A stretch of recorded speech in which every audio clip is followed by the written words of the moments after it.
अनंत चतुर्दशी का दिन है। अनंत चतुर्दशी की बहुत बहुत बधाई हो। केवल साल भर में एक बार आती है महाराज, वर्ष में केवल एक बार।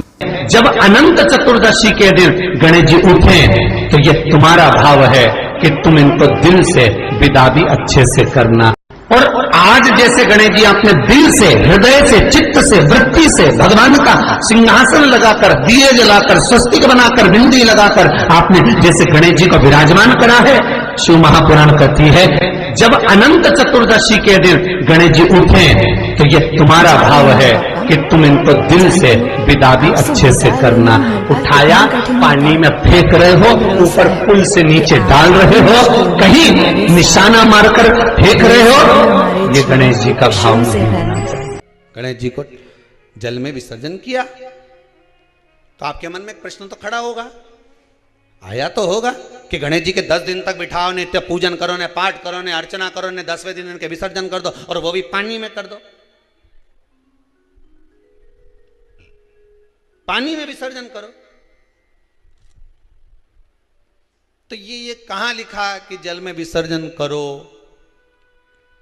श्रीमद् भागवत पुराण की रचना जब वेद व्यास जी महाराज करने के लिए बैठे, वेद व्यास जी ने सुखदेव जी से कहा कि मैं मंत्र बोलूंगा, मैं श्लोक बोलूंगा, इसको लिखेगा कौन?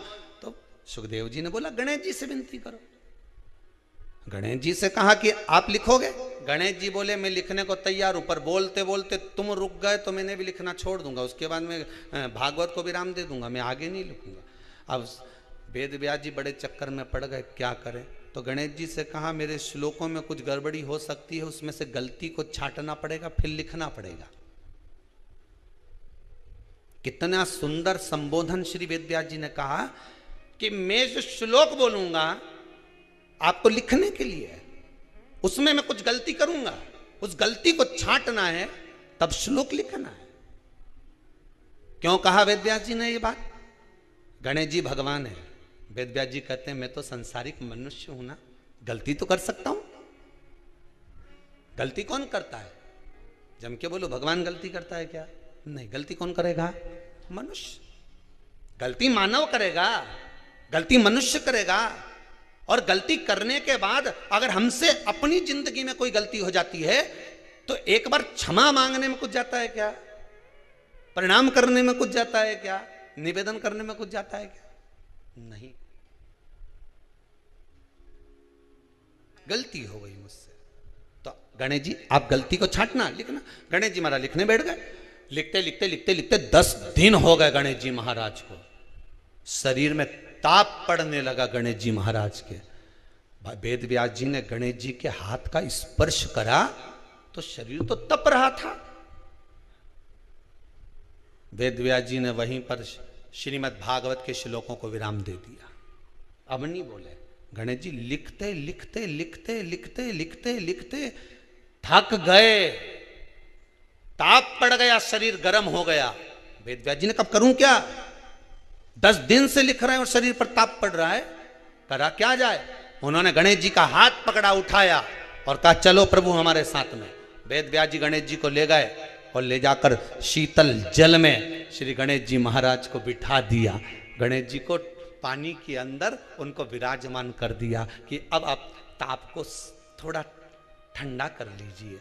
शीतल जल में बिठाया। उस दिन से नियम हो गया कि 10 दिन गणेश जी बैठते हैं और फिर उनका विसर्जन होता है पानी के अंदर, जल के अंदर।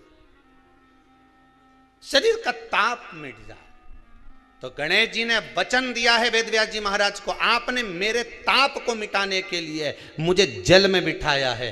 जो मुझे जल में विसर्जन करेगा मेरा ताप तो मिटेगा ही, साथ में जो मुझे जल में विसर्जन करेगा उसके जीवन के भी ताप को मैं मिटा दूंगा, उसके जीवन के ताप को मैं मिटा दूंगा। ताप मिटा दिया।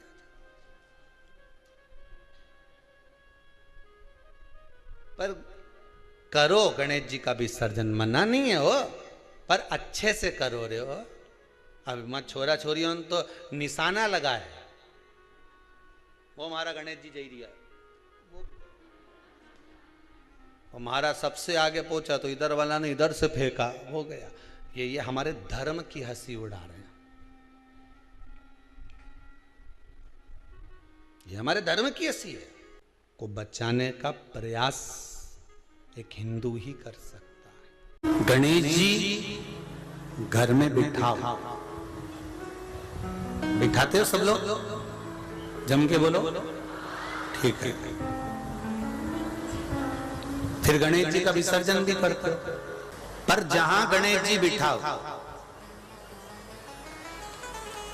गणेश जी के आसपास में कम से कम एक हल्दी की और एक कुंकू की 2 बिंदी अवश्य लगाना चाहिए, रिद्धि और सिद्धि के भाव से। कारण क्या होता है कि जब हम गणेश जी का विसर्जन करते हैं तब हमारे घर में से रिद्धि सिद्धि नहीं जाना चाहिए। जब हम गणेश जी का विसर्जन करें तो वो जो 2 बिंदी हमने हल्दी और कुंकू की लगाई है वो रिद्धि सिद्धि के रूप में हमारे घर में रहना चाहिए। कि बहू हमारे घर में, बेटा भले कहीं पर भी जाए घूम फिर कर वापिस आएगा, बेटा भले जाए फिर आ जाएगा, कोई कार्य से गया होगा, कोई कारण से गया होगा। तो गणेश जी बिठाने वालों को यह स्मरण होना चाहिए कि गणेश जी का विसर्जन हो पर रिद्धि सिद्धि का विसर्जन। 2 बिंदी जहां गणेश जी बिठाए उस दीवार पर हल्दी और कुंकू की लगा दीजिए कि रिद्धि सिद्धि हमारे घर में। गणेश जी वहां से उड़ भी गए, गणेश जी वहां से चले भी गए, गणेश जी वहां से विसर्जन भी हो गए, तो रिद्धि सिद्धि हमारे घर में, क्योंकि बहू का घर में होना जरूरी है, रिद्धि सिद्धि का घर में होना जरूरी है। और जहां रिद्धि सिद्धि होगी गणेश जी वहां आएंगे ही, निश्चित है। और नीवी आए तो फोन तो आ ही जाएगा। जहां बहू रहेगी, मायके चली जाती है रक्षाबंधन पर, 30 त्योहार पर, तो क्या भेरू फोन नहीं लगाए जगदम्बा को? बोले ईमानदारी से फोन तो जाएगा। तो रिद्धि सिद्धि का होना जरूरी है। घर में अपने जहां गणेश जी बैठे वहां पर 2 बिंदी, एक हल्दी की एक कुंकू की, 2 बिंदी ये भाव से लगाए। अगर बिंदी नहीं लगाना है तो 2 स्वस्तिक बनाए, 2 स्वस्तिक बनाए, वो भी रिद्धि सिद्धि का हमारे घर में। महापुराण कहती है जब अनंत चतुर्दशी के दिन गणेश जी उठे तो ये तुम्हारा भाव है कि तुम इनको दिल से विदा भी अच्छे से करना। उठाया, पानी में फेंक रहे हो, ऊपर पुल से नीचे डाल रहे हो, कहीं निशाना मारकर फेंक रहे हो, ये गणेश जी का भाव नहीं होना चाहिए।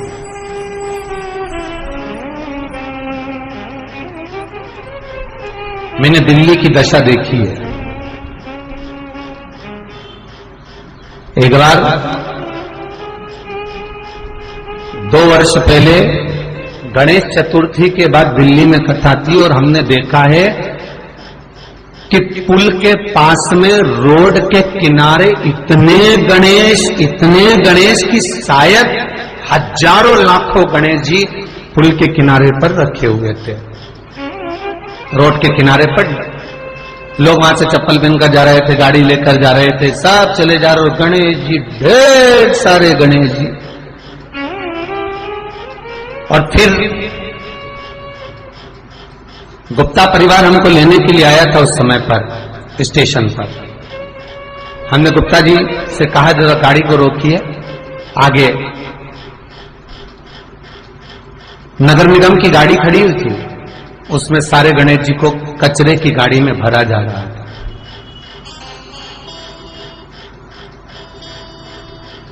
और विचार करो, 10 दिन पूजन करे हो और बाद में कचरे की गाड़ी में भेज देते हो तो तुमको उसका फल मिलेगा। दिल से करना, ईमानदारी से आपकी चित्तवृत्ति में धारण करता। थोड़ा बुरा लगेगा आपको आज की कथा में, लग जाए, लगे तो, पर भगवत भजन करने तुमने 10 दिन उसका पूजन करा, 10 दिन तुमने स्मरण करा, 10 दिन तुम आपने उनका नाम जाप किया और फिर उसको भर कर कचरे की गाड़ी में भेज दिया। ये कहां की रीत है? बहुत ध्यान देना। शिव महापुराण ये नहीं कहती, गणेश पुराण ये नहीं कहती कि तुम्हें इतना बड़ा गणेश बिठाओ। गणेश पुराण ये नहीं कहती कि तुम बहुत बड़े गणेश जी बिठाओ। गणेश पुराण ये नहीं कहती कि तुम बहुत विशालतम गणेश जी का निर्माण कर कर उसको विराजमान करो। गणेश पुराण, शिव महापुराण ये नहीं कहती कि तुम इतने बड़े भी गणेश जी जो तुम्हारे पास में रखने की जगह ना हो, विसर्जन की जगह ना हो, तो ऐसे गणेश को घर में ना बिठाएं। शिव महापुराण तो यहां तक कहती है, गणेश पुराण तो यहां तक कहती है कि एक गोल सुपारी के लिए अगर गणेश जी बनाकर तुमने पूजन कर कर उसको भी जलाशय में विसर्जन कर दिया, नहीं कर सकते। किसी पेड़ के नीचे खड्डा खोद कर उसको रख कर उस पर पानी डाल दिया, वो भी विसर्जन माना जाएगा। पर रोड के किनारे पर रखकर उसका अपमान करो, ये शास्त्र नहीं कहता, ये वेद और पुराण नहीं कहते।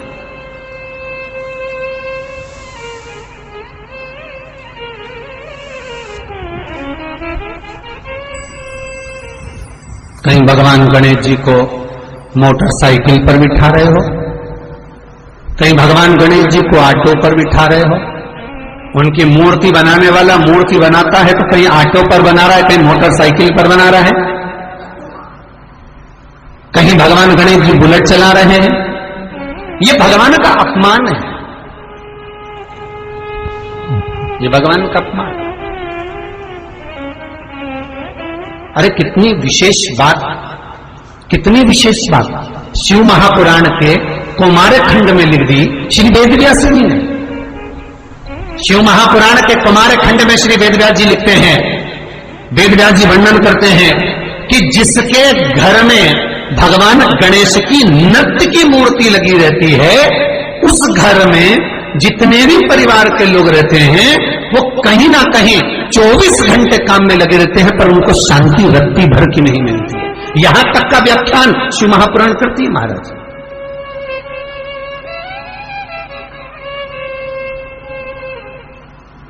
लोगों को शौक चला, गणेश जी ढोल बजा रहे हैं, वो मूर्ति का फोटो घर में लगा दिया,